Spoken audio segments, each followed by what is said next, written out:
বাংলায় এরকম হিংস্র রামনবমী কখনো হয়নি। কালকে বাঙালির অন্নপূর্ণা পুজো ছিল এবং প্রতি বছর রামনবমীতে যতদিন ধরে বিজেপি এই রাজ্যে ধীরে ধীরে তাদের একটু শক্তি সঞ্চয় করেছে, রামনবমীকে একটা হিংস্র গুন্ডামির অনুষ্ঠান বানিয়ে ফেলেছে।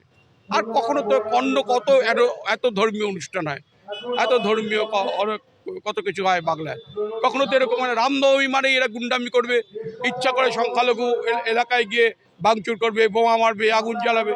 এবারও তাই করেছে। আর এবার ভোটের আগে সব করতে পারলে একটা দাঙ্গা লাগিয়ে দেওয়া যায়, তাহলে অনেক সুবিধা। কিন্তু এটা মনে রাখতে হবে যে এখন তো আইন শৃঙ্খলা পরিস্থিতির সবটাই নির্বাচন কমিশনের নিয়ন্ত্রণে। ফলে এখন কিছু করলে তার দায় নির্বাচন কমিশনকে নিতে হবে, অন্য কেউ নেবে। নরেন্দ্র মোদী 15 লাখ টাকা করে প্রত্যেকের ব্যাংক অ্যাকাউন্টে দেওয়ার কথা বলেছিল, ওটা কি হলো? নরেন্দ্র মোদী বলেছেন প্রতি বছর 2 কোটি মানুষের চাকরি হবে, তার কি হলো? এত কথা বলার পর এই যে এখন এই গ্যাসের লাইনে মানুষকে দাঁড়াতে হচ্ছে, তার পরিত্রাণ কোথায়? নরেন্দ্র মোদী কি বলেন? অমিত শাহ তিনি গায়ের জোরে অবৈধ উপায়ে এই রাজ্যে ক্ষমতা দখল করতে চাইছেন। দাদা, বিজেপির চার্জশিট পেশ এবং চার্জশিট পেশে সাথে অমিত শাহ অ্যাড করলেন দিল্লি মহারাষ্ট্র জিতেছে, এবার জিতবো বাংলা, কি বলবেন?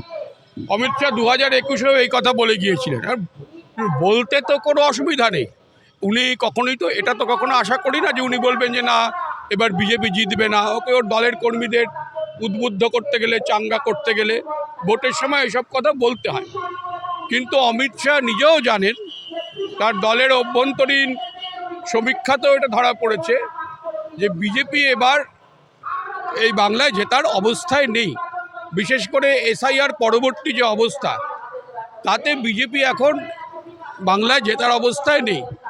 এবং আমার নিজের ধারণা, যদি আমাকে জিজ্ঞাসা করেন, আমি যতটুকু খবরাখবর বিভিন্ন জায়গায় ঘুরে দেখেছি, পেয়েছি, বিভিন্ন কিছু কেন্দ্রের সমীক্ষা রিপোর্ট আমার হাতে এসছে, তাতে আমার মনে হচ্ছে বিজেপি গতবারের থেকে এবার তাদের আসন কমে যাবে বেশ কিছুটা। কিন্তু অমিত শাহকে এটা বলতে হয়। অমিত শাহ তো কখনো বলবেন না যে বিজেপি হেরে যাবে, তাহলে তো দলের কর্মীরা এমনি সাংগঠনিক অবস্থা, ওদের তো কত কর্মী নেই, সাংগঠনিক অবস্থা ওদের বিশেষ করে দক্ষিণবঙ্গে নড়বড়ে। আর এই কথা বললে তো আরও সাংগঠনিক অবস্থা খারাপ হয়ে যাবে। ফলে ওটা বলতে হয়, বলেছেন। এগুলো কথার কথা, এটা উনিও জানেন, সবাই জানেন। অমিত শাহ আমাদের স্বরাষ্ট্রমন্ত্রী বলছেন যে মুখ্যমন্ত্রী সাহায্য করছেন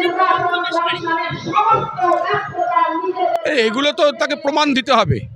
মুখ্যমন্ত্রী সাহায্য করছেন, স্বরাষ্ট্রমন্ত্রী যদি জানেন মুখ্যমন্ত্রী সম্পর্কে, এটা মারাত্মক অভিযোগ। হাওয়ায় অভিযোগ উড়িয়ে দিলে তো চলবে না, ওকে তো প্রমাণ দিতে হবে। উনি তার আগে বলুন, এই যে এসআইআর হলো ওর নির্দেশে, বলতে গেলে উনি বলেছিলেন যে এসআইআর এর ফলে আমরা অনুপ্রবেশকারী এবং রোহিঙ্গাদের খুঁজে বের করতে পারবো। তো এসআইআর এই যে তালিকা বেরোলো, যারা বাদ গেল তাদের ভেতর কতজন রোহিঙ্গার, কতজন অনুপ্রবেশকারী, সেটা তো আগে ওকে বলতে হবে। উনি সেটা না বলে হাওয়ায় কথা ভাসিয়ে দেওয়ার তো কোনো গুরুত্ব নেই। এখন কেউ যদি বলে যে অমিত শাহ তিনি গায়ের জোরে অবৈধ উপায়ে এই রাজ্যে ক্ষমতা দখল করতে চাইছেন, অমিত শাহ কি সেটা মেনে নেবেন? মেনে নেবেন না তো, প্রমাণ দিয়ে বলতে হবে, লোকেও প্রমাণ দিতে হবে।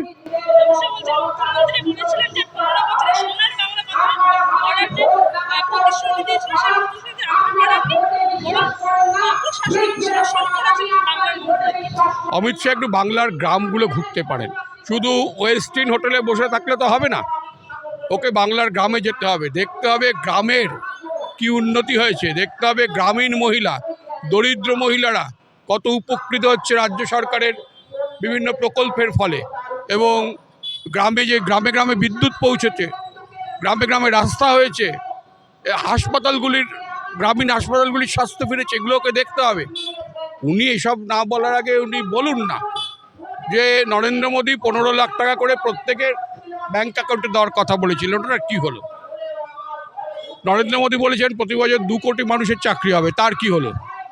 এত কথা বলার পর এই যে এখন এই গ্যাসের লাইনে মানুষকে দাঁড়াতে হচ্ছে, তার পরিত্রাণ কোথায়? নরেন্দ্র মোদী কি বলেন? কাকে দেবেন 5 লক্ষ ইন্ডাকশন? 5 লক্ষ মানুষ মানে ভারতবর্ষে গ্যাস ব্যবহার করে তাদের সংখ্যা 5 লক্ষ। ইন্ডাকশান দেবেন, গ্রামের মানুষকে ইন্ডাকশান দেবেন, তিনি ইন্ডাকশান ব্যবহার করবেন কি করে? ইন্ডাকশানের জন্য আলাদা বাসনপত্র লাগে, উনি জানেন তো সেটা, নাকি না জেনে বলে দিলেন? অদ্ভুত কথাবার্তা। আরে এই ধরনের কথা এগুলো হচ্ছে আলটপকা মন্তব্য। এসব মন্তব্য একজন স্বরাষ্ট্রমন্ত্রী ভোটের কারণে করেন, কিন্তু না করলেই ভালো।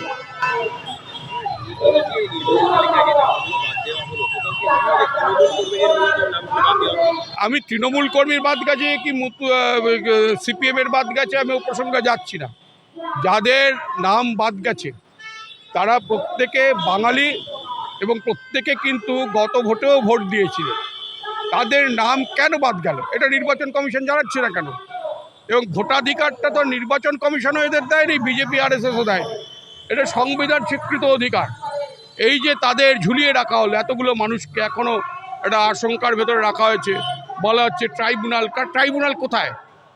ট্রাইব্যুনালটা গঠন করুক, এবং কীভাবে ট্রাইব্যুনালে যাবে এই মানুষেরা সেটা পরিষ্কার করে বলা হোক। বলা হচ্ছে কলকাতায় ট্রাইব্যুনাল হবে, তো গ্রামগঞ্জের যে মানুষরা একদম নিতান্তই প্রান্তিক শ্রেণীর মানুষ, তাদের নাম যে বাদ গেছে, তারা কলকাতায় ছুটে আসবে কেন? জেলায় জেলায় ট্রাইব্যুনাল হবে না? কবে শুরু হবে ট্রাইব্যুনালের কাজ? ভোটের আগেই মানুষগুলো ফসলা হয়ে যাবে তো সব কিছু, তারা ভোটাধিকার পাবে তো? এই প্রশ্নগুলো কিন্তু আছে।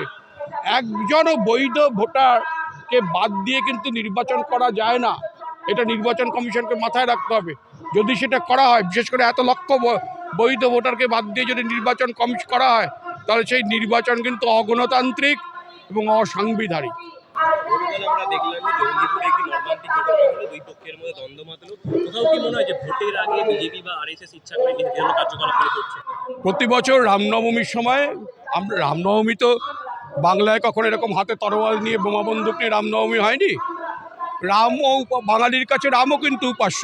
ভাই বাংলায় দেখবেন অবিভক্ত বাংলায় 200টির মতো রাম মন্দির ছিল, এখনও এই বাংলায় বেশ কিছু রাম মন্দির আছে। এবং বাংলার বহু মানুষ এই রামের উপাসনা করেছেন। গ্রামে গিয়ে দেখবেন রামচরিত মানুষ পাঠ করেন অনেক মানুষ, কিন্তু বাংলায় এরকম হিংস্র রামনবমী কখনো হয়নি। কালকে বাঙালির অন্নপূর্ণা পুজো ছিল, এবং প্রতি বছর রামনবমীতে যতদিন ধরে বিজেপি এই রাজ্যে ধীরে ধীরে তাদের একটু শক্তি সঞ্চয় করেছে, রামনবমীকে একটা হিংস্র গুন্ডামির অনুষ্ঠান বানিয়ে ফেলেছে। আর কখনো তো কত এত ধর্মীয় অনুষ্ঠান হয়, এত ধর্মীয় কত কিছু হয় বাংলায়। কখনো তো এরকম মানে রামনবমী মানে এরা গুন্ডামি করবে, ইচ্ছা করে সংখ্যালঘু এলাকায় গিয়ে ভাঙচুর করবে, বোমা মারবে, আগুন জ্বালাবে। এবারও তাই করেছে। আর এবার ভোটের আগে সব করতে পারলে একটা দাঙ্গা লাগিয়ে দেওয়া যায়, তাহলে অনেক সুবিধা। কিন্তু এটা একটা মনে রাখতে হবে যে এখন তো আইন শৃঙ্খলা পরিস্থিতির সবটাই নির্বাচন কমিশনের নিয়ন্ত্রণে। ফলে এখন কিছু করলে তার দায় নির্বাচন কমিশনকে নিতে হবে, অন্য কেউ নেবে।